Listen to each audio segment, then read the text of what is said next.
Before performing work on the controller, make sure that the battery is in the off position and removed from the bike.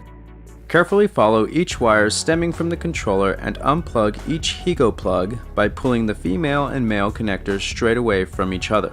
These connections include the rear hub motor, pedal assist sensor, main wiring harness, headlamp and rear tail light if your bike includes the light feature.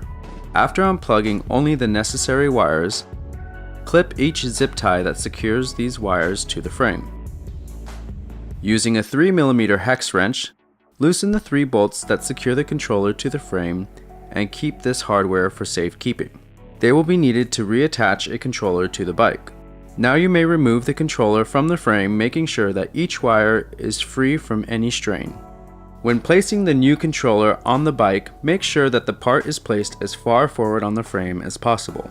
Place all 3 screws into place and tighten with a 3mm hex wrench. Now trace the wire for the rear hub motor, which is the longest wire stemming from the controller, as well as the pedal assist wire. These 2 wires must be threaded through the bracket on the frame to hold them into place. Make sure that each connection is made by aligning the arrows on each male and female plug. You can then zip tie all the wires to the frame. Mount the battery on the bike, switch the battery to the on position, and power up the bike. Test all features to make sure that the new controller works as it should.